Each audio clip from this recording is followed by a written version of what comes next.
In this episode, I am once again joined by Khandro Kunzang Dechen Chodron, teacher of Tibetan Buddhism and executive director of Saraswati Bhawan Publications. Khandro Kunzang details her apprenticeship in Nepal under renowned ngakpa Kunzang Dorje Rinpoche, outlines the course of her training from yidam practice to Tummo and beyond, and reflects on the profound trust involved in the guru-disciple dynamic. Khandro Kunzang shares stories about Kunzang Dorje's psychic powers, how he tested the honesty and obedience of potential students and even other lamas, and the price he paid for adhering to his yogic ideals by refusing involvement in politics and religious institutions. Khandro Kunzang explains the value of a close relationship with a guru, what it takes to be a worthy student to a spiritual master, and considers the differences between those who teach Dharma with or without lineage authority. So without further ado, Khandro Kunzang Dechen Chodron. Khandro Kunzang Dechen Chodron, welcome back to the podcast. Great to be here with you again. I'm so delighted to be speaking with you again. Wow, that first episode we recorded together had such an overwhelmingly positive response. People were, as I was telling you before we began recording, inspired, educated, Great. And intrigued. Intrigued, okay. Yeah. And I also was inspired, educated, and intrigued, so I'm really looking forward to this. And we covered so many things in that first episode. We got to the point in your life where you cleared the decks of your life in order to go to Nepal. But something happened in your life that the fact that you'd cleared the decks made it possible for you to do, and that was an extended US tour of Lama Dawa. Right. So perhaps we could pick up the thread at this point and go forward from there. Okay, so we're now then in 1999. And yes, I had met Lama Dawa the year before when I was a nun, very involved in the Drikung Kagyu Center in Maryland and about to move to Arizona, right? I think I mentioned that. Like I was making a decision and actually wrapping up my life in Maryland to move to Arizona because they had just purchased this big piece of property, right? So I had a kind of trajectory in place, and then I go out to Oregon to this healing seminar and meet Lama Dawa and end up inviting him to come to Maryland. So, yes. And then when he came to Maryland is when he said to me, come to Nepal, I want you to meet my teacher. And he shows me a picture of Kunzang Dorje Rinpoche, who I had not heard of before. So those were setting the seeds. So he leaves, goes back to Nepal. This is like November of 1998, and I'm now like, I'm not going to Arizona, so I now have to get ready to actually leave the country. I didn't know how long I would be gone. I sold my car, and I had already sort of had this temporary housing situation. And then I'm communicating to Lama Dawa, but not really understanding how things work in Nepal, that they have to go to some place to do emails. They don't have email at home like we do. They have these, internet things, and he's not going there, but other people are going there writing on his behalf like this. I didn't know any of this. So I'm trying to, have some communication about plans and about to buy my plane ticket. And then I get messages from also other people who were part of his tour that he's coming back to the US. And it was very confusing for me because I'm like, what's going on, And I also was asked by a gentleman who was his organizer, Tim, can I go on tour with him? Because he couldn't, again, take that much time off. And so, it was just like, well, of course, my life is, I'm not going to have a place to live pretty soon, and I don't have a car. So sure, I'll be his attendant to go on the tour. So he returned, I think this was in April of 1999. And so I worked together with Tim to organize then a tour using my contacts and his contacts. And we were on a tour until October, right? So April to October. we went to many places, and I served as his attendant and just, got to immerse myself in his world, right? So now I'm participating in all the divination activities and all the empowerments and getting lots of on-the-job training on making tormas and all the ritual activities that he was engaged in. So that was all very amazing. And also in being in all these different places. Lama Dawa liked to teach in people's homes. We did sometimes teach in Dharma centers, but he really preferred the intimacy of teaching in people's homes and working with their families. And, we would do our rituals in the backyard, the smoke offerings and things like this. So it was very intimate, smaller groups, and mixed in with longer retreats, right? So there was the typical kind of empowerment and public teachings and training with practices like ngondro mixed with 7-day retreat, a POA retreat, or things like this. So it was this really nice exposure to many of the aspects of practice. And then there was the time I had with him, which was these ongoing discussions, because I was like this person who had 10,000 questions, so I'm like constantly wanting to know about this and wanting to know about that. And he, was so generous and engaging. And so it was just like an immersion thing for me, and very, I don't know, it was very intense, and it was also demanding. It was the tour, and it was the organizing and dealing with lots of people and logistics, and sleeping in different places, eating different food, all these different environments was its own kind of stress in many ways, and taking care of him. So I was taking care of him and learning about him and his habits and his dietary needs and the kinds of things he needed to have like this. So it was all very intensive.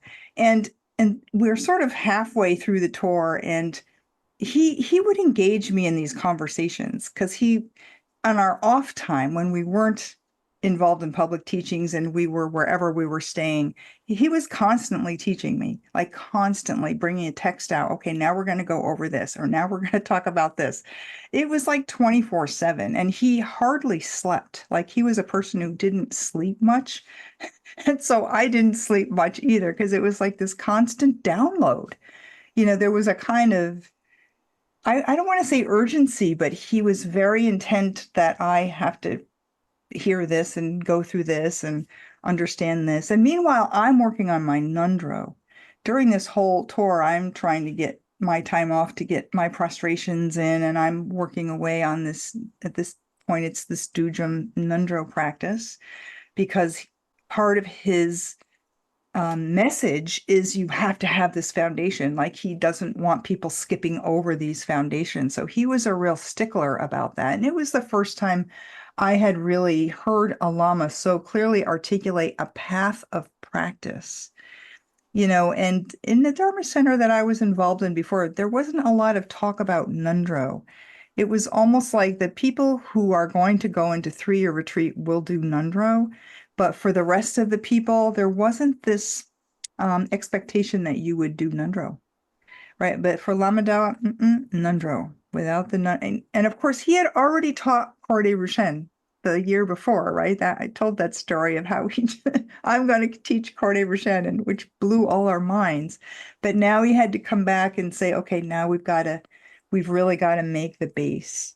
So I was working on ngondro, and then receiving many different teachings as he was being invited to different places. And then our private time together was this constant engagement, almost like he would challenge me, and he would challenge some of my beliefs. And one of the topics that he kept bringing up was the importance of method and wisdom. Method and wisdom, in tantric practices, because I was a nun. Method and wisdom. We must have method and wisdom, and that conversation kind of evolved into, you need to have a consort. You need to have a consort, method and wisdom.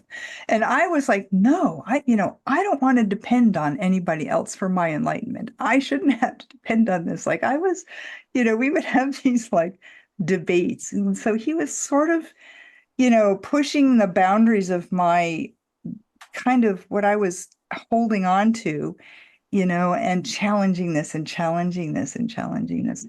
And after about, I don't know, we were like 6 months into this, and my son and my mother flew out to California, and we took like this little vacation in Northern California and went rafting, the four of us. It was more kind of laid back. He got to meet my mother and he got to meet my son, who was like 16 at the time.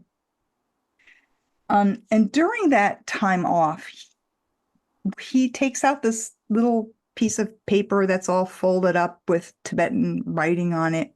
And he tells me that this is an astrology reading that some great Lama had done for him long ago.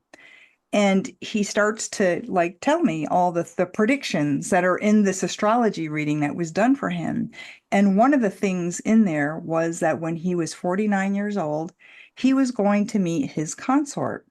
And she would come from the Western direction, and her name would be Virtue. And my name was Gejong at the time, which means practitioner of virtue. So he sort of just presents me. And then I suddenly realized, oh my gosh, all this debate and talk that he's been working on me to see how receptive I am to this idea of having this consort relationship. Right? Because I wasn't very receptive to the idea of it, because I'm a nun and I'm very happy, and so then he shows me this astrology thing, and and so that just, that kind of opened up a whole nother trajectory of conversation, like, wait a minute, so. And then he told me that when he returned back to Nepal after the previous year, after that first time we met and he was doing the Rushen, he went to Kunzang Dorje Rinpoche and told him about me, because he knew about this astrology prediction. And he felt like I was the one that was being talked about in this reading. And he told Kunzang Dorje Rinpoche, and Rinpoche said, okay, let me sleep on this and I'll tell you tomorrow. And so Lama Dawa went the next day and Rinpoche said, oh yes, this is your consort. You have to go back to America. You can't let her come to Nepal, because if you do, there will be obstacles. You must go back to America and spend time together like this. So this is why he came back to the US, which I didn't know anything about. This, it wasn't until, 6-7 months into our tour that he starts to, open this plan with me that I didn't know about. So then he said, according to my guru, this is this. And so, the rest of our tour was me kind of like chewing on this and like, what does this mean? And of course, there was a definite connection between us. There was no doubt about this connection, but for me, it wasn't romantic. It wasn't this type of connection, but there was a very deep, old feeling like I need to be with this person because he has the keys to enlightenment that I'm looking for, like I need to be with this person. And so there was no denying this connection we had. But the situations we were in, and plus he has a Tibetan wife and daughter in Nepal, right? So it just like is going to challenge my beliefs, and so I'm left with the rest of our tour just kind of sitting on this, knowing that this is what he is asking and pursuing without demanding. I mean, it was he wanted me to be able to, make this decision. And so then, and so we finished the tour, and then he returned to Nepal, and then I went back a few weeks later to Nepal. And this was maybe November of 1999. And so I go to Nepal kind of knowing, oh gosh, I'm going to be presented with this situation when I meet Kunzang Dorje Rinpoche, because if this is what these two have said, and they think that this is some kind of karmic destiny that I have, I need to hear more about this. So, so I went to Nepal, and at that time, Lama Dawa and Kelsang, his wife, Rigzin, who was in high school, they were living in a kind of apartment in the Boda area. And Rinpoche is living in Parping. So I was there, and then maybe a few weeks after I arrived, they take me to Parping. Rinpoche is living in Parping in this I don't know, like these little apartments that were made for retired yogis and yoginis. I think it was Lama Tarchin and Gelsen Gelse Tulku who built this building and then offered elderly Ngakpas to live there. And that's where he was living with his wife at that time. They had a one little room. I mean, it was really just a room, like a dorm building, 2-story dorm building. And these different practitioners were all living there together. And so we took the taxi and drove out to see Rinpoche. And of course, I'm excited to meet him finally. I feel something big coming. And I remember getting out of the cab, and Rinpoche is standing on his porch looking as I come out of the cab, and our eyes met, and from the distance, and I could just feel that connection, that collapse of time and space. When that happens, I'm like, oh, I know this guy. I know him. And so we go upstairs to his place, the room that he and his wife are living in, and he's sitting on his bed / place where he practices. And the first thing he does when I come up and we sit, and of course the katak offerings and the greetings and the tea, and we're sitting there, is he reaches underneath his bed frame where he is, and there's this big plastic bag full of photographs, just a bunch of photographs thrown in this plastic bag. And he pulls this out from under his bed, and he's fishing through all these photographs, and he pulls out a couple of photographs that are these beautiful pictures of some landscape pictures of places of Tibet. There was a huge blue lake with beautiful mountains in the background, and in the foreground, kind of a sandy with horns sticking out of the ground, like a skull with horns. He pulls out one of these pictures and he shows it to me, and he says, "Where is this?" And of course, Lama Dawa is translating. I don't speak Tibetan. He doesn't speak English. Lama Dawa is translating. He shows me this picture. "Where is this?" I don't know. I guess it's someplace in Tibet. And he pulls out another picture, and it's this beautiful lake and this interesting stone formations coming up out of the ground. And he's again asking me, "Where is this?" And then the picture that has the skull and the horns, he says, "What is that?" And then I say, "It's a yak." And Lama Dawa is like, no, that's a dong, wild yak, that's a dong. But meanwhile, I feel the tears coming. Like I'm looking at these pictures and I don't know where this is. My mind doesn't know where this is, but there's tears. And then he sees that, and then he puts the pictures away. And then it's small talk, blah, blah, blah. They're all small talk. And then he tells me, "Okay, you come back in a couple days," and we leave. And I'm asking Lama Dawa, "What's this thing with these pictures that he's showing me?" And Lama Dawa says, "Well, that's where you lived in your last life. That's where you were from. This is Namsoka." It was a picture of the big lake called Namsoka, the salt lake. That's where you used to live. And so Rinpoche was just checking to see if there was any recognition. If I saw these pictures, if there would be a kind of recognition, which of course there was, but it wasn't a conscious thing where I could say, "Oh, this is like Namsoka." There was just this very powerful emotion that arose up, and the tears coming. And I didn't know at that time that Rinpoche actually knew me in that life. That story started to come out over the course of the time that I was there. But this was kind of like a test that he was doing, like, they think I'm this person, but let's do it. Let's test. So that was my first meeting with Rinpoche, was this interesting encounter with the pictures.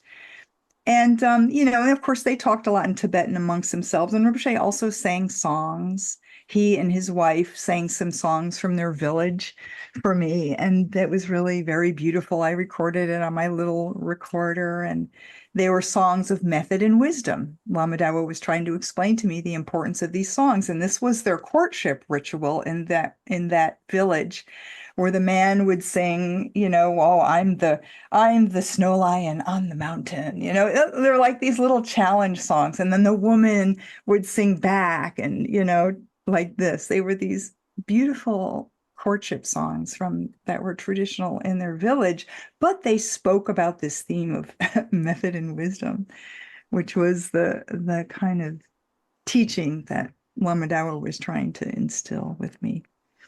So that was my first meeting with Rinpoche, and I was there, for an extended period of time. And of course, we went back to see him, and then Rinpoche, shortly after that, decided to give empowerments, 3 roots empowerments of the Dudjom. And he wanted to do that in Bodha in front of the stupa. And so myself and Tim, the same man who was organizing Lama Dawa's tour, was also in Nepal, also had known Rinpoche for a long time. We were charged with finding a place near the Bodhanath stupa to rent, and he would come and give 3 roots empowerment. And he's told us, I've never given empowerments to Westerners before. This will be the first time that I'm going to be giving empowerments to Westerners, and I'm only doing that for Lama Dawa students. So myself and Tim, and there was like 4 other people that were there, and over the course of 3 days, we received the 3 roots empowerment. And now, of course, I'm a nun still, and during the course of those empowerments, those 3 days when there's all the setup and I'm there involved in the setup, there was a time when Rinpoche said, you go to the store and get me some whiskey. Buy me some best whiskey. I'm a nun. I'm not supposed to touch alcohol, right? So, and I'm like, why is he thinking in my mind, why he's asking me to do this, Like, okay. And so I did. I went and I purchased whiskey and I brought it back. And he opens it up and he puts a little in a shot glass and he gives it to me. He says, you drink. And so I'm having this moment of, what do I do with this? What do I do with this?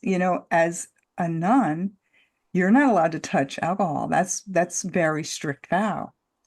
And yet I've just taken empowerments with him. And I've already requested him to be my teacher.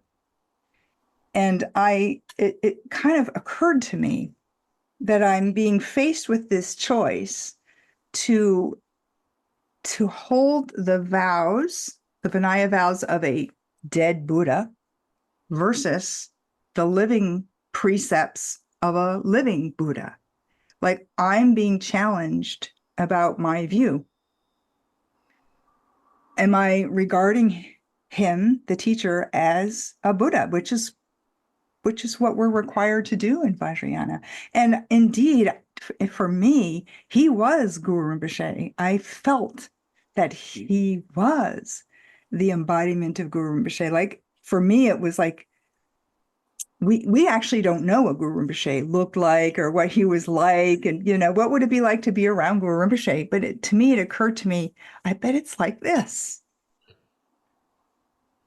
So I realized that he was testing me again, What is she going to do with this? If I ask her to do this, what is she going to do? Not ever demanding or not ever forcing, just let's see what she does. Let's see how she responds.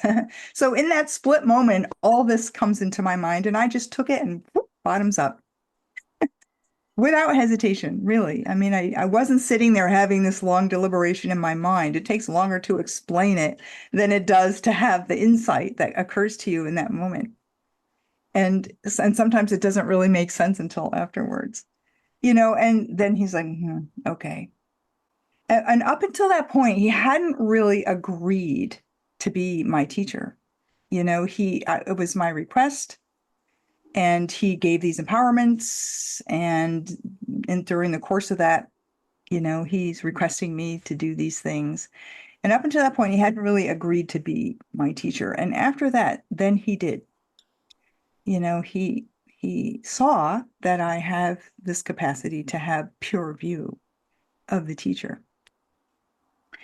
And so then, then the instruction really started, and he gave me very specific. I was finishing the ngondro that I had started. And so then the next thing was the empowerments, and then to begin another ngondro. I was given another ngondro to do. And then many instructions on the generation stage, practices of the Dakini. That was the practice I was to do next in the Dudjom cycle like this. And so I spent a lot of my time in that time in Nepal going through the instructions and starting to do these practices. And then when I returned the next year, I went into retreat. I did my first 6-month retreat in the generation stage of the Dakini. And Rinpoche was still living in Parping. And meanwhile, we're building this house. Like, well, the other thing that was going on is that Lama Dawa, they purchased this property and they're building a house now. This 4-story house is under construction, and so this was part of Lama Dawa's American tour and raising money. And then the money was being sent back to Nepal to build this house. And so the house was under construction the following year. And then I did my first retreat while the house was still being constructed and Rinpoche was still in Parping. And then the following year, Rinpoche moved into the house. So subsequent retreats that I did in the house, Rinpoche is living in the same building on the 4th floor. Before that, I'm making trips to Parping and back to get instructions from him. And then I'm in retreat. And then he's sending people to me to give messages to me, which was also amazing. Like, he knew everything I was doing in this retreat. He's in Parping. I'm in Boda. I'm in this cloistered room, can't go anywhere, don't see anyone, boundaried retreat. And, meals are being brought to me and I'm doing my practice. And there used to be these myna birds that would come. This was before Boda was really built up and there were still birds around. And there were these little myna birds that would come sit on my windowsill and I would feed them little pieces of pomegranate and stuff from myself. Just this little interaction I had. No one was around. And Rinpoche sending with one of his students, Sonam, messages to me. And in there, he's writing about how I'm feeding the myna birds. How could he have known this? There's no way that he could have known this, so he had this amazing, we could call it telepathy, Tibetans call it ngoshe, this clairvoyance to read you if you're in front of him, but also if you're not right there, knows what you're doing, what you're thinking, what you're saying, so I always was aware that he was always aware of what I'm doing in retreat. And then these little messages would come, and with these comments or corrections or, or like, yes, okay, now you're getting on the stage. Now you have to do this, further instructions, and as well as Lama Dawa coming and doing that. And Lama Dawa was coming every day while I was in retreat and getting feedback and giving me further instruction like this. But that was the amazing thing about Rinpoche, is that when you're in his presence, you truly feel that he knows everything about you. Like, you're transparent. You have to be transparent, and he will know if you're being deceptive or if you're hiding something. And sometimes he will test that to see. One of the tests that he used to do when Lama Dawa's students would come to Nepal because they'd want to meet Rinpoche, because Rinpoche was very receptive to Lama Dawa's students, right? And so some of his students became Rinpoche students as well. But he would always test people, and he did this test with me too. When he's sitting in his couch bed and the person may be kneeling in front of him, and Rinpoche would look at them and they'd say, like, if you were sitting in front of him, Steve, he would say, "How many girlfriends you had, Steve? Tell me. How many girlfriends? Tell me." and you'd have to sit there calculating numbers, right? And then you give your answer. And if you didn't include everybody, he would know. He'd say, "Oh, you're telling lie. What about this one?" And he would describe a very specific situation that you didn't include in your count. This is how he was. He would test people with that question like that. How many girlfriends, how many boyfriends you had? And we had one student, a woman from Iowa, who came to him. She's a longtime practitioner and lives with her family in Iowa. And he did this test with her. And she gave her number. And she's been married for a long time. And he was like, "You're telling lie. You and Lama's name, you've done something, didn't you? You've done." And you could see her face turning beet red, like totally beet red. And because she didn't disclose this, and he saw this, and so because she lied to him, she tried to hide something, he refused to teach her. And he said to her, "You want teachings from me? Next time you come with your husband, then we will do teachings together," like this. So he would screen people to see how open and honest, this kind of willingness to be very honest and transparent was very important to him in order to be willing to trust people with his teachings. Like this was part of the samaya, their definition of how they defined somebody with a good samaya connection has to do with honesty and has to do with your willingness to be humble and open and transparent and not hide your faults and not try to make stories and not try to deceive and not try to cover things up with excuses, right? This was very important to him. And also Lama Dawa, and he had his way of testing this because he had this ability to see your situations and much to the embarrassment of people that might go see him. When he would do this, he would confront people, with their dishonesty. There was another time when he was giving empowerments, and this is, fast forward a couple years, and there was a line of people after the empowerment to go give their katag offering, right? A line of people standing, and these were mostly all Tibetans. And you could see, these ladies are standing on line, getting out their purses and putting their money in their envelopes, while they're waiting to get online. And there was this one woman who already had her envelope prepared. And then she's looking and seeing what other people are putting in.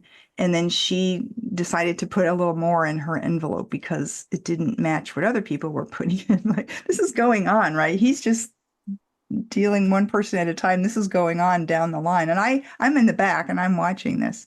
So this woman gets up to Rinpoche, and Rinpoche takes her envelope and immediately opens it and takes that money out and gives it back to her. And he says, "I don't want this. This I will take. This is your real offering. This I don't want. This is your pride offering." In front of everybody. So this is how he was, very direct and confronting people with their, I don't know, the games that people play. So because of that, a lot of people were intimidated by him and afraid of him, as Tibetans too, because he very openly will, point on people's dishonesty or things like that.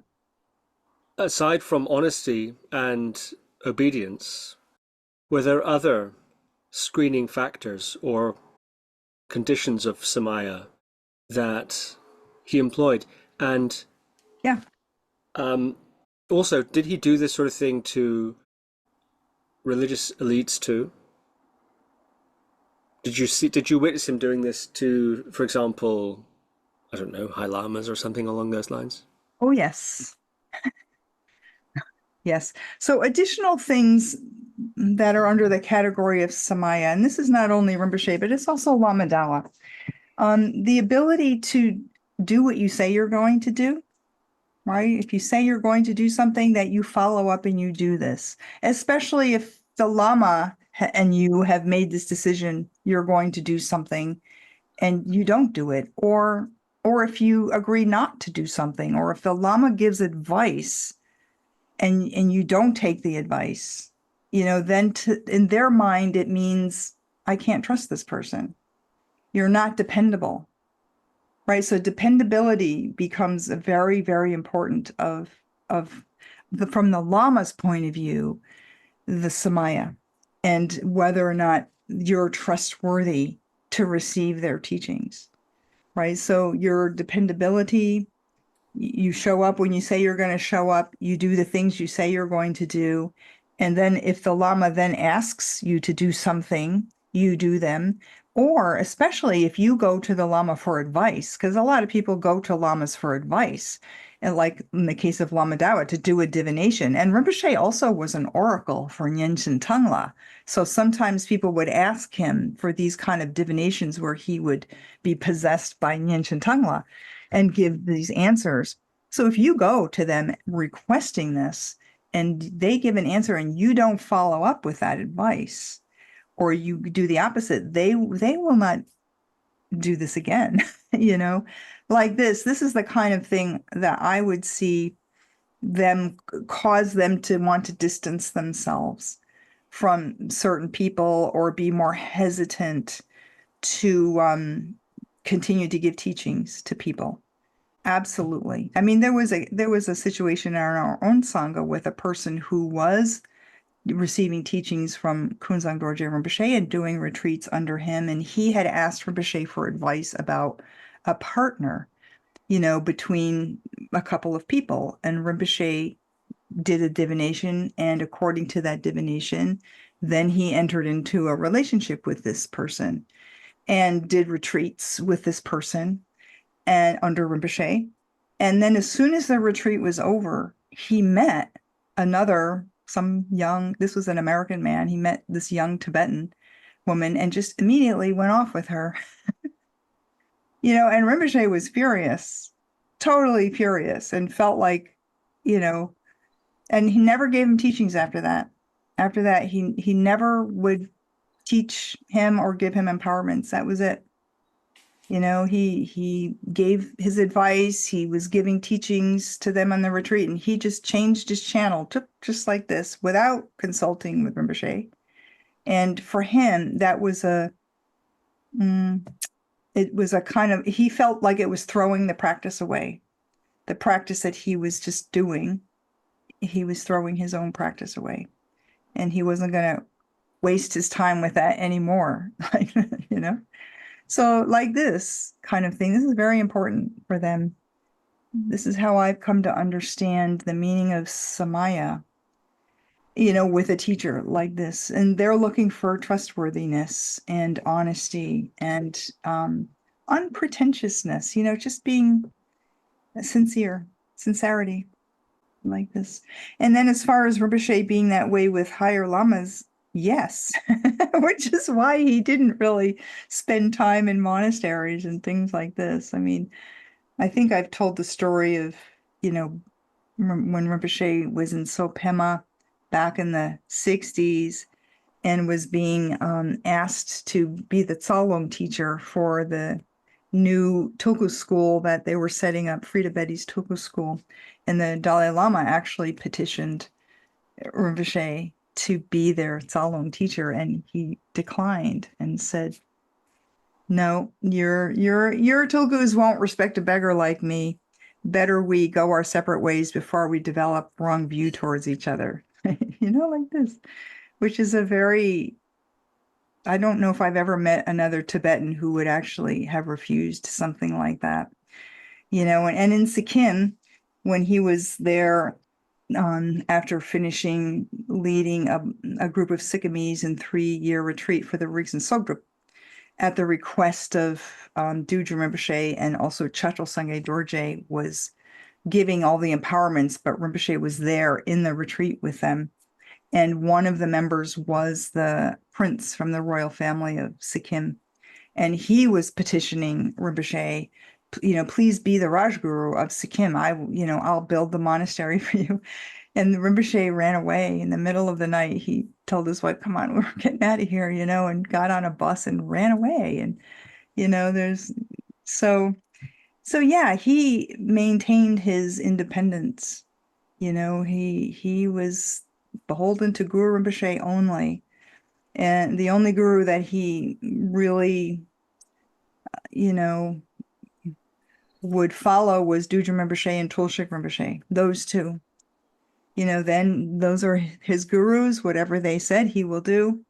But the rest, regardless of their position or rank or importance, if it didn't bode well with his, his ethical code or his beliefs, he would just say point blank no. So that was one of the reasons why I actually felt a lot of devotion to him, because he didn't fall under what we might call, I don't know, political correctness or this ambition to get ahead or, to have an important position or to cozy up to sponsors, like these kinds of things that infiltrate certainly into spiritual traditions of all kinds, and one ends up compromising your values. And he didn't do that. And as a result, he was always poor. He was always poor, up until he and his wife lived in Parping. They lived in tents. They lived in caves. He only wanted to live where Guru Rinpoche lived. So he lived in Sopema. He lived in Maratika. He went to places in Sikkim. Then he lived in Parping. Only the places where Guru Rinpoche was. That's the only places he would be. And he never would come to the West. Like he would say to me, I'm never coming to America. Don't even ask. I have no interest in coming to America. I'm only going where Rinpoche set his foot, So that was his principle. He was very principled that way. And he stuck to it, even though he had these opportunities within their culture to sort of be important or have some position or, live a more comfortable life like this.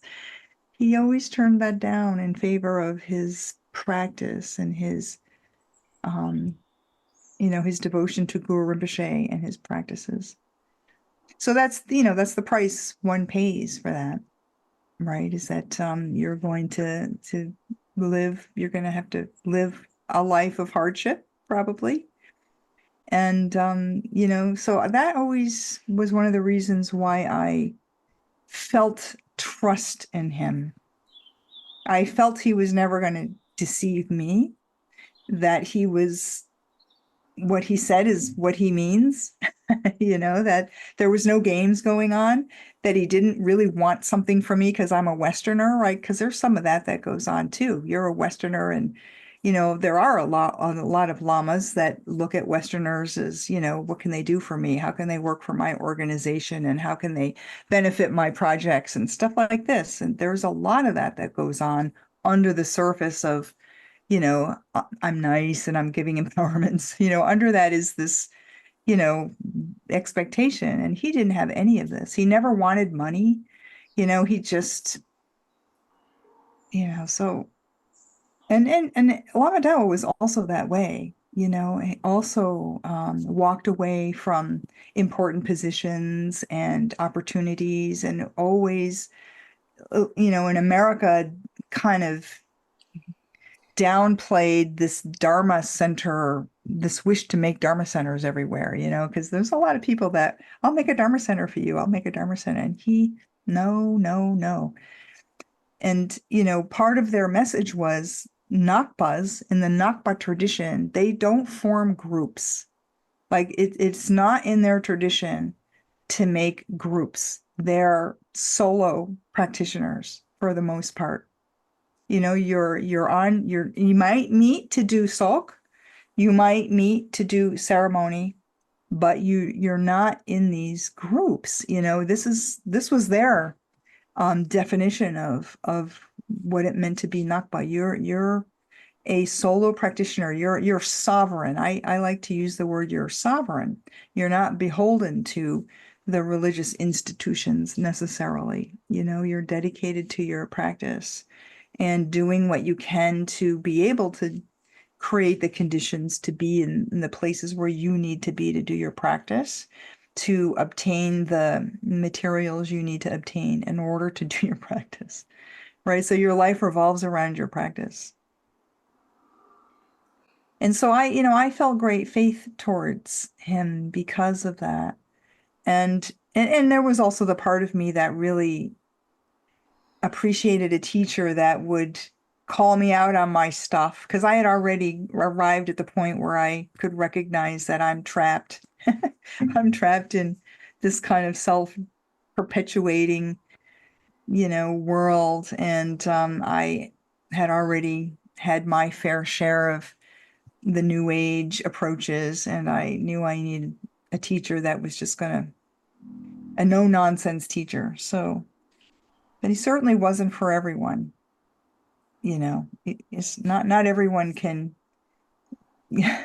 would be able to deal with a teacher like that, because he's not going to live up to your expectations. There were times when he would say, "Oh, now you come at such and such a time, and we're going to do this. I'm going to give you these teachings, and you do this, that, and get all this stuff ready and come." And I would come. I'd be working to get all this stuff ready, and I'd come, and he'd be like, "Go away, not today, not today," like this.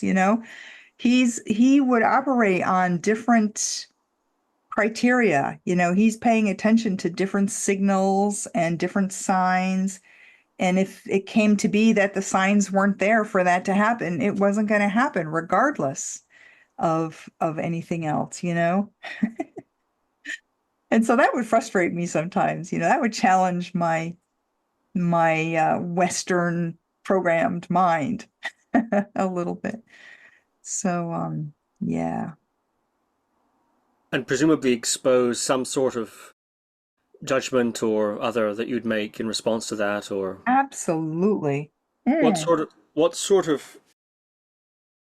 yeah. of those assumptions did Well, his I behavior challenge? yeah, I remember myself fuming. One time I got really mad, I got really mad because in my mind I'm like, he promised, and he's not keeping his word, and no, no, no, no, no, no, no. And he saw me. And I got mad. Like, I didn't hide that I was mad. I got mad. Same thing with Lama Dawa. We had rip-roaring arguments. I didn't hide that I was mad. And he would just look at me and go, ha ha, Vajrasattva, Vajrasattva.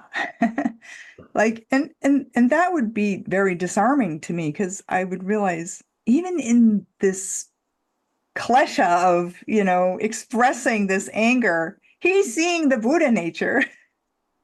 Like, he was totally unfazed with my, you said, man, my angry justifications and my self-righteous indignations and all that righteousness, totally unfazed.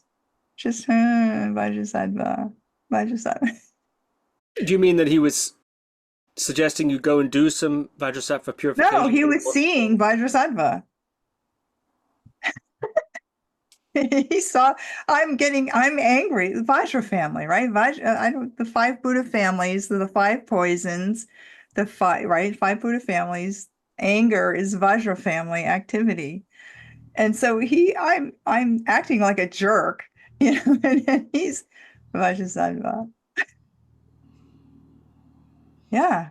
And that itself I found disarming, because it's like, you're supposed to react. I'm getting angry and you're supposed to get defensive and react, and he's not, Yeah. Like this. And Lama Dawa was the same way, like this. Yeah, we had some real arguments. What looked like arguments. But, for me, the end result was, it felt like a kind of purging, or it felt like a kind of cathartic thing, something erupting in me as a result of this, in this case, expectations not being met, right? That's often a trigger point. And especially when there's this big buildup, and you were told this and you were told that, and you're getting all ready and la la la la la, looking forward to this thing and not happening, right? So there's all this eruption that's going. There's all this eruption, and you expect a reaction, and when that's not there, you're just left with your eruption. Oh, interesting. You expected a Yeah. reaction. Yeah, sure. I think naturally we do, and we have these emotions that come up. They don't come up in a vacuum, they come up, and because he's the object, right? And in my mind, he's the object of my frustration. It's your fault. Right? That's a normal way that we would work with that, right? But when you're not getting that, and instead you're getting the opposite, you're getting this, I don't know, kind of call it a compliment that he's seeing me as Vajrasattva. That's not what I felt like, right? Oh, it's so funny. I mean, it makes me, I'm laughing so much. It's like, oh my gosh. But this is, I can look back on this and laugh, because but this is part of the process. Like, this actually is the value of having these relationships with teachers, is because this is really how purification can happen. Sure, you can recite lots of mantras and you can sit and retreat and you can settle your mind, but the real powerful stuff happens in this dynamic. And it can only happen if you have trust in a teacher like that, right? Because you're always, when you trust a teacher like that, there's that part of you that knows that they're right. That they're right, that they're seeing something I'm not seeing. And that they always have my best interest in mind, always. They always, whatever they say, and whatever, even if it's a criticism or a correction, it's always with my best interest. It's never laden with real anger to harm me. But I always felt that. It's a different kind of dynamic than what we could call abuse, because it's a really fine line, and it has to do with your trust, this atmosphere of trust, mutual trust, right? That a teacher also trusts that you are going to get that understanding too. They can see the ripeness perhaps of a moment to be able to, be that sharp blade to cut through the ignorance, or to be that herba to pop that ego bubble, or whatever. They can see the arising of this ripe moment, right? And that takes a lot of wisdom. So, but these are the subtleties of these kind of dynamics in such a relationship. It's very hard to understand from the outside, right? So, but it is definitely part of, in my experience, since I'm just sharing my own experience, part of the process, and part of what made that period of studying under him so transformative for me.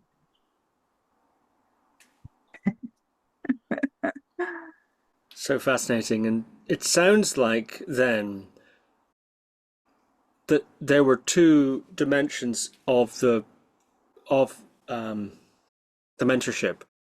One, of course, the practices themselves, which I would like to ask you about, actually. You going and engaging in certain practices under his supervision, which presumably are having a certain effect and achieving certain things. But also, the container of the relationship itself seems to be, of course, the two are related, but seems to be its own component. Yeah, sure. I wonder, before we move to the practices, we've been talking about the relationship.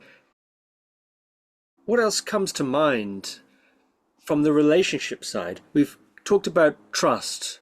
We've talked Mhm. about honesty and obedience and being willing to be disclosed and etc. Mhm. etc. And now you're talking about this what did Eliot say, the surgeon's knife. Yes, That cruel that that painful, sharp blade of mm, some, yeah. Other components would be your motivation, right? So my motivation of why I want to do practice, right? That's another thing that lamas are looking at, because there's a lot of what I call lama wannabes, people who want to be in the dharma because they want to be a teacher. oh really? Oh yeah. They have this wish to have some important position. They want to be a teacher. They're very quick to make themselves teachers. And my teachers were very always like on guard about this tendency. And Westerners do have this, that they feel like as soon as they know something, they got to go and teach it, right? Without digesting it and embodying it and really working with this material, that we're very quick. And that there's this assumption that I do a 3-year retreat and now I'm a lama, right? They were very critical of this, and so they were always looking out for this. Like, is your motivation really because you yourself want to be liberated for the benefit of others, or is this job training so that you can be a lama, or you can have a position in a dharma center, right? There's a lot of this vying for position that goes on in dharma centers and organizations, right? Which isn't really it's not the right motivation for engaging in these practices. And that, if it's there, that will become a problem down the line. It will. If your motivation truly is is not this bodhisattva motivation, right? So there's of course a lot of instruction and teachings about the bodhisattva motivation, that our practices are to benefit others. And what does that really mean? Right. And of course, there's going to be self-interest in there, right? But we have to always be on aware of that self-interest, and how much is that driving me and motivating me? Am I looking for some benefit for myself here, in any way, shape, and form like this? And so, that's something that I think that's an important factor. And then it goes both ways with the teacher's motivation. Like I said, are they really out for your best interest? Are they teaching because actually they need donation money for their monasteries, and they're going to offer teachings also?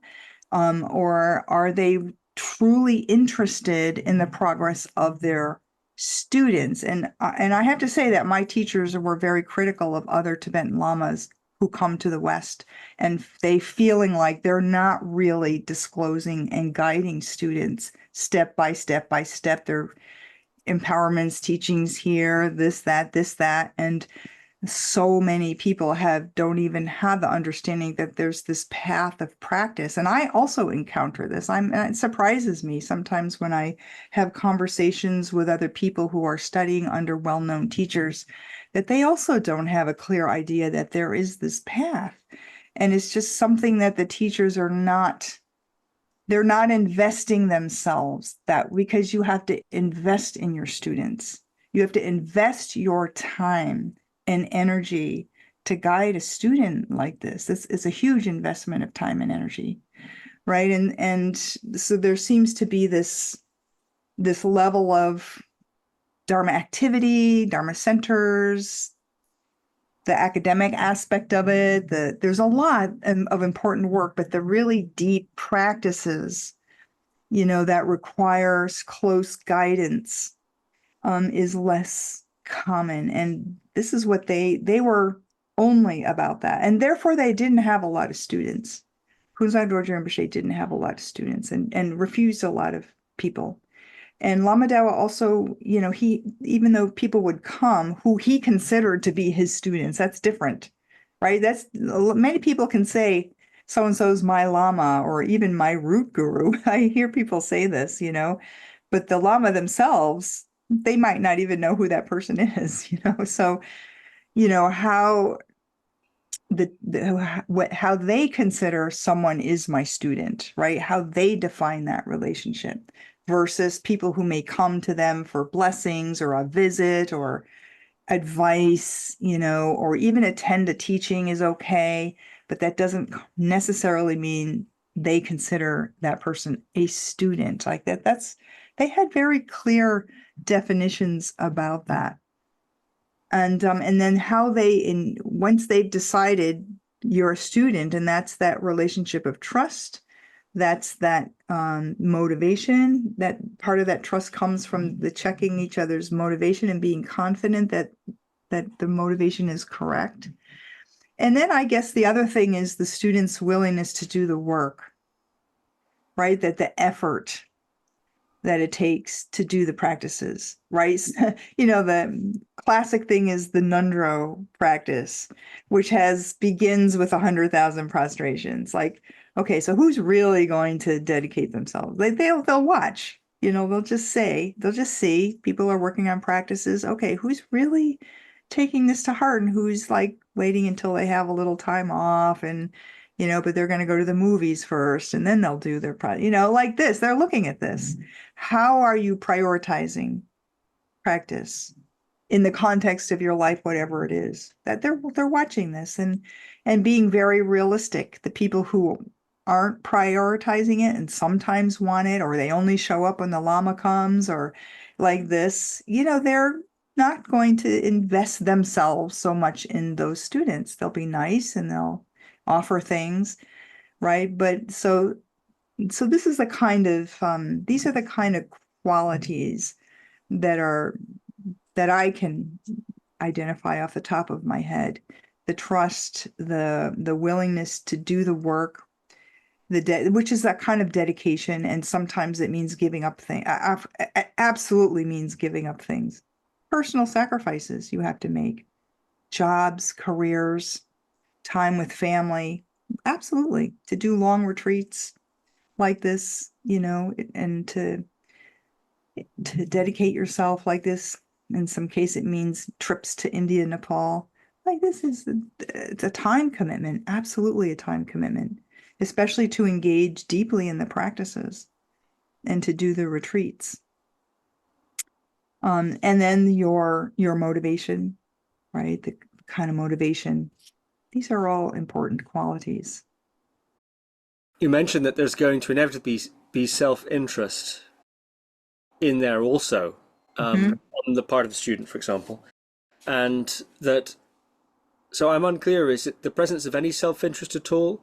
Or is it self-interest that overrides bodhicitta? Because that's it. The second. Self-interest there's going to be self-interest. We have self-grasping until we don't, until we're, I don't know, on the eighth bhumi. But it's the awareness, the recognition that that's there, and always checking, okay, am I really doing this for me, or am I, that is how we keep the vow, right? And it's this constant checking that our bodhicitta will prevail. Self-interest will be there, but we won't allow that self-interest to be the dominant thing. And it will come up as an obstacle sooner or later, these kind of self-interest, and it usually comes up as an obstacle by disappointment that expectations didn't get met, or, things not going the way we wanted, or our agenda. Maybe we had this agenda that we weren't conscious of and it didn't go according to our agenda. That, then we bump up against, our disappointments or the reactions that we can have, So if you really trace that back, you can see that, okay, that was because I had this hidden agenda that was really looking for some personal benefit, actually, and it didn't happen. Also your comments about people wanting to become teachers too quickly. Of course, perhaps it's a natural thing to an extent. For example, Kunzang Dorje Rinpoche and Lama Dawa both now dead, and those remaining, I suppose it's natural that some would teach as a consequence of that. Well, I mean, I was enthroned, right? And so Right. there's like, there's teaching and there's teaching. It's like, yes, we can always be the good friend that gives advice, and we can always be the good friend that demonstrates. But according to the lineage, when a person has been authorized to teach through enthronement, that's very different, than I'm deciding I'm deciding I'm going to teach now because the teachers have passed away, so I'm going to step in and start teaching. Of course you can do that, but in these traditions they have these safeguards, you could say. And to be authorized, it's an enthronement where it's an empowerment, and you are given authority of the lineage, which means the Dharma protectors are also there to serve you. Like you are holding the lineage, right? The lineage is now you're the container of a lineage, and that's happened because it's been bestowed upon you, not because I've decided to do it from my side, right? And so, and certainly people can decide to do it from their side, but when you have been enthroned and you have the Dharma protectors there, and besides that, you've taken very serious samayas. There's very serious samayas to uphold the lineage, and very clear knowing what to accept and what to reject, and to stay within the bounds of that. Then the blessings of the lineage come through, right? Because then you are the container and those blessings come through, right? So this is the way these types of lineages work. And so the Lama then will see a student who's been working with them for some time and then bestow that authority on the student. And and so then that's the transfer. It's a transfer of a lineage to somebody that is accompanied by these protectors. That's a very big part of it, actually. A very big part of lineage are the protectors.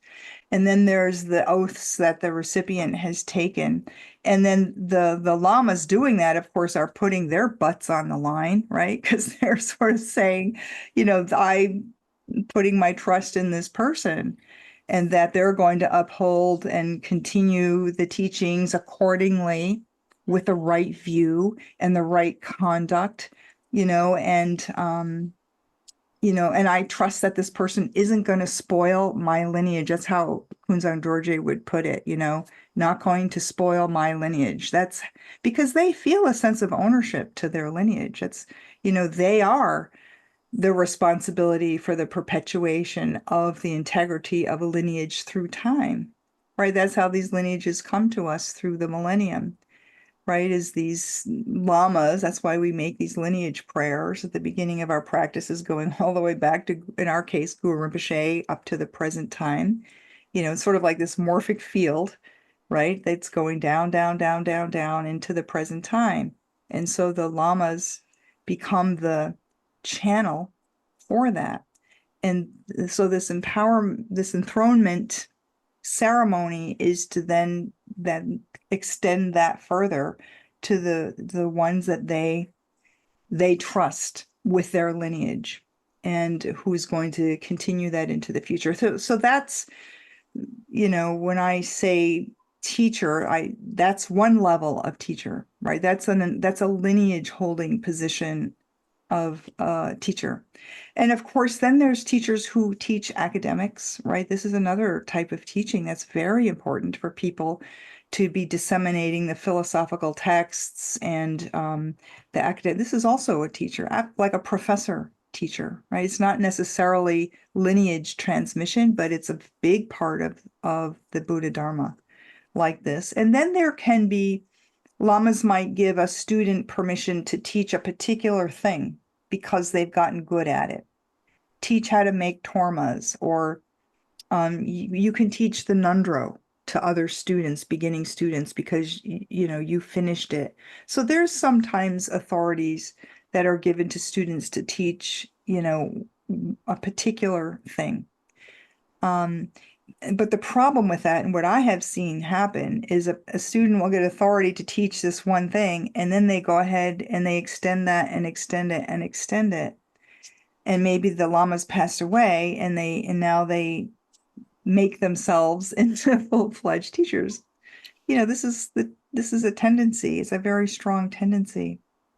So, yeah.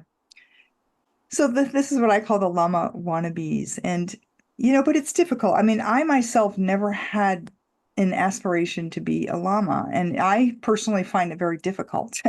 I was not really, I was afraid when Rinpoche enthroned me first in Nepal privately, and then Lama Dawa did a public ceremony in 2011. To me, it just felt like a heavy burden.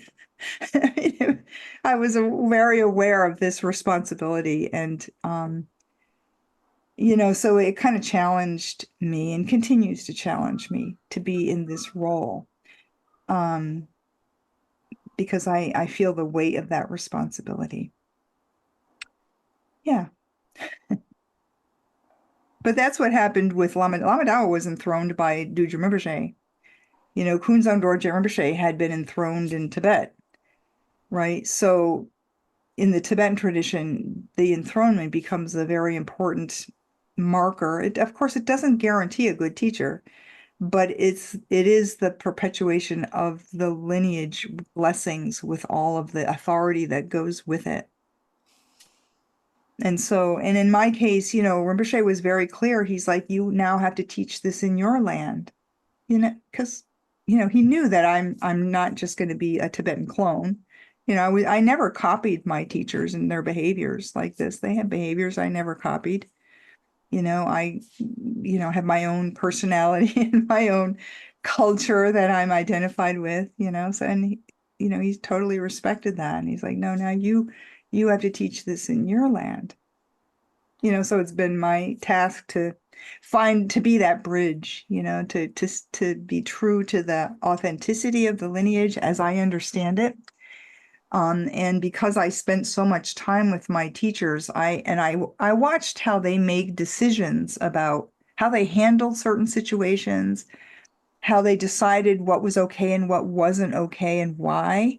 And I use that as my guide, and so and I always like, well, how would they handle this? Or what would they think of this? That's always part of informs me, when I'm teaching on my own and, I'm making decisions about certain things, that guidance is always there. And their advice to me, like some of their advice was, you don't want a lot of students. You just want a few good students. This type of advice. So I try my best to follow in their footsteps, as we were always praying to do. Yes, thank you for that differentiation. 2008, the private enthronement, and 2011, the public one. Mm-hmm. I'd like to circle back to that perhaps another time, actually. Oh, really? Are we on? Well, no, I've got a couple more questions I'd like to deal with today, but I wonder if we might do, I will petition you now for a triptych, a third installment. And what I imagine we might talk about there is, so we've talked a lot about the relationship here. Yeah. I wonder if we might then talk about the training aspect of the training that is the practices. Yeah, sure. And how that went. And the sort of culmination of that, presumably, is those various enthronements, and there were some other sort of bestowing of lineages and permissions and so on that happened even before that. I wonder if we might trace that in terms of the practices too. Sure. I mean, in my case, I did not do the traditional 3-year, 3-month, 3-week retreat. My retreats were 6 months in, 6 months off, 6 months in, 6 months off, like this. But it was the same curriculum, right? So there's a curriculum in these lineages, and in the Dudjom, mostly Dudjom lineage, and then on the side was the Rigs and Sogdrup. After the ngondro, then you're entering into the generation stage practices of one of the 3 roots, Dakini, Lama, Yidam. These are in the Nyingma tradition, we have these 3 roots. Begins with a generation stage of one of those. In my case, it was the Dakini first. Then you have the completion stage, Generation stage means you're entering into the sadhana practice of generating yourself as this deity and reciting millions of mantras. And so you're sitting, you have 4 to 6 sessions a day, you're cloistered in a room, and you're doing the same sadhana process over and over, day after day after day, week after week, month after month. It's a schedule that you're on and includes some rituals of offering the tormas and a sog at the end of the day. It's a lot of sitting and a lot of mantra recitation, and your mind continually reenacting the instructions in the sadhana to realize your mind as the mind of the Dakini. So that's generation of yourself as the deity. And then that's for, if you do it as one retreat, 6 months, right? So 6 months retreat was enough time for me to complete that phase. Then I'm traveling with Lama Dawa for 6 months in the US, then coming back like this. And then I did, again, generation stage practice of the Lama, 6 months. 6 months with traveling with, then I did generation stage practice of the Yidam Vajrakalaya. So they had me do each one of the 3 roots generation stage practices first. After that, I started to do the completion stage practices, beginning with Yeshe Sogyal. So completion stage practices are now the Anu Yoga. Generation stage practices is Maha Yoga. Then we're in the Anu Yoga. That always begins with the Tummo. The Tummo is the first of the yogas, and it's the biggest section with the most work. There's outer, inner, and secret levels of this practice.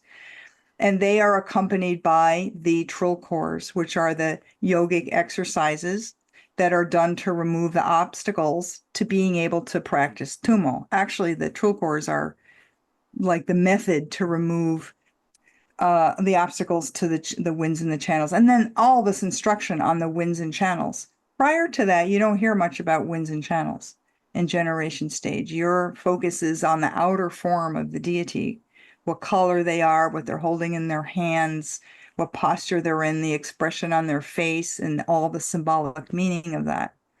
In the completion stage, you're interiorizing everything, and then comes all the instructions on the channels and the winds and the essences, lots of teachings on, and then all this interior visualization of the melting and the dripping. And then the trilkors are exercises. Some are very difficult, and they are accompanied with breath practices of holding the Bum Chen. And there are 2 different kinds of breath practices, the Bum Chen and the Tongden. The Bum Chen is the holding the full, and the Tongden is holding the empty breath. So we have breath exercises to train increasing abilities to retain these breaths while we're doing these exercises. And some of them are very difficult. And I was 45 when I started training in this, so I was already considered old. And it was hard for me after spending so many years sitting so much. I was like 60 pounds heavier than I had been before, and I had a lot of sort of immune problems. I was experiencing like rheumatoid arthritis. I was not particularly in good shape when I started training in these at 45. And so, yeah, and then there's at the end of your time practicing that, there are the tests they call the Reikyang practice, where you astrologically determine the coldest time of year, and you're outside in the cold with your wangrak, your gomtak, and then you have your shawl, your white shawl, which you were given by your teacher. They put them in water and it freezes, and you wear it, and you have to dry the shawls, right? That's a test that's done, the Reikyang test, that demonstrates that you're generating sufficient inner heat to then move into the next phase with the inner parts of the practice. So that's sort of the outer part of the Tummo. And some people call it Salong, right? But it's really Tummo, and then the trilkors are to support your Tummo practice. And then they're training in these different breath practices. And then the inner part of the practice are working with pipes, the dharma. And these are very rare practices. I haven't met many people who have done these practices. But my teachers were Kunzang Dorje Rinpoche that was one of his masteries. And one of the reasons why he was requested by the Dalai Lama to teach Salong to these tulkus, and later Dudjom Rinpoche asked him to, share his lineage in Sopema with a group of Ngakpas that were recently enthroned by Dudjom Rinpoche, because he was the only one at that time who actually knew this practice of these the inner winds, working with the inner winds. And he had actually brought with him from Tibet, carried on his back, the actual pipes that are used in these practices, which were given to him by his teacher, Ngawang Rinpoche, who was given to him by his previous teacher. So they bestow these on their lineage holder. That's another thing that happens when you are a lineage holder. You receive some of the articles, the important ritual articles of the lineage. And so Kunzang Dorje Rinpoche had received these dharma pipes from his teacher, and he brought those with him to India. And he was the only one with this. And so, since then, many sets have been made, and there's other people who are doing this practice, but the original set was his, which Rinpoche then passed down to Lama Dawa. Lama Dawa became the recipient of those. But these are very, they're very interesting practices where in the Tsalung, at this level of the Tsalung, we're trying to open the bottom of the central channel, which has been closed by the two side channels, and open this so that we can then inhale and draw in through the lower door. It's called opening the lower door practice, right? And POA, of course, is opening the upper door. Many people are familiar with POA, where we do a practice that literally opens the top of the central channel. And there's a test that's done that inserts a straw into that opened hole. We did many of these retreats with Lama Dawa. I have many pictures of people with their straw sticking out. That's opening the upper door. Well, in the Tsalung, we do this practice of opening the lower door. And so that then, and then training to control the flows of those winds in and out. And that prepares you for working with a consort. That's the secret level of the Tsalung. Right. And so the consort practices then are very difficult because you have to find a partner who can also engage in these practices, and that's, is very rare. And so that's all under the heading of Tummo. And that takes years of practice in and out in various ways. Then from there, it goes into illusory body, dream yoga, usually as a set, POA, Bardo, and those are not much time is needed on those practices if you've spent a lot of time in the Tummo. And also part of the Tummo was receiving the Tummo's mewang. There's a sacred empowerment, eating fire empowerment that you receive before you engage in those practices. So it was after this that Rinpoche did a private enthronement with me in Nepal.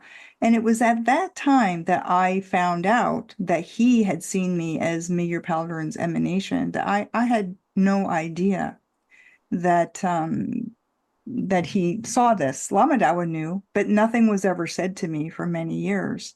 And it wasn't until this point when I had finished this course, and in this case, it was the Yeshe Sogyal's Khandro Tuktik, on the completion stage of the Khandro Tuktik, which I did under Kunzang Dorje Rinpoche, and also Lama Pema Dorje, Lama Dawa's older brother, very good in these practices.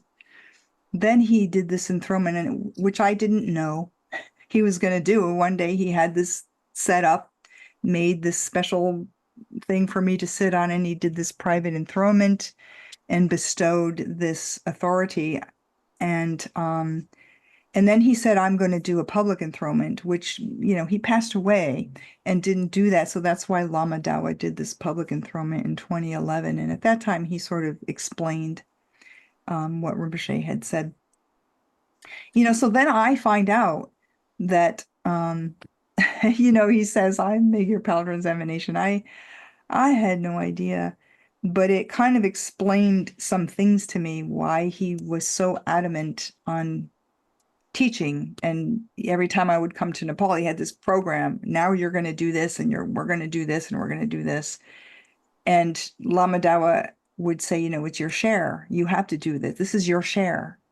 And I didn't really know what they meant by that. What do you mean it's my share? Like I had to do this. It's my share. Like it's my property or something I have to take.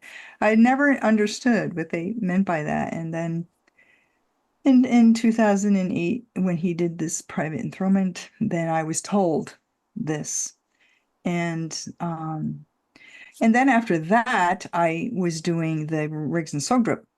I went into the Vajravarahi's practice of the Rig and Sogdrup with those completion stage practices. Again, another course of the Tummo and the Troll course.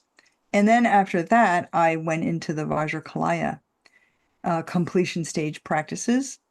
And this was at the request of His Holiness Shenpa Dawa Rinpoche. He sent me to Lopa Namgyal in Nepal, who at that time was the Vajra master at the Dudjom monastery in Nepal, Bhutanese ngakpa yogi, wonderful lama, wrote a letter for me to bring to him to guide me in the Vajrakalaya's completion stage practice, which he agreed to do under the condition that I find a place to do this in Nepal and sponsor a bunch of his other students to get this too. He had like 20 other students who were waiting for this. So I had to become the Jindak, and I agreed to it. And that was going to happen in 2015. And then the earthquake came, and that kind of waylaid those plans. And finally, it happened in 2017, in January 2017, 1 month intensive with Lopa Namgyal and 20 of his students. That was fantastic. That was the first time I had done training with a group like this. Before that, it was me solo training. And then I'm in this intensive retreat with Tibetan, Bhutanese, Nepali, Sherpa students of his. And most of them, I'm like the old lady in this class. I was 58 at this time, and they're all in their late 20s and really good in the Tsalung because they've already done the Khandro Tsalung. Like amazing. I was so, wow. I felt very heartened to see this level of, ability and with people you would never suspect. These were people, if you met on the street, you wouldn't know that they were such practitioners. And that was really wonderful. So that was my path of the completion stage associated with the generation stage. And then after that's Anu Yoga. And then after that comes the Ati Yoga. Do you mind turning your camera off and on again, please? I think it's frozen. Yeah, you're frozen. Maybe I'm the frozen one. Okay, now it's on. Yeah.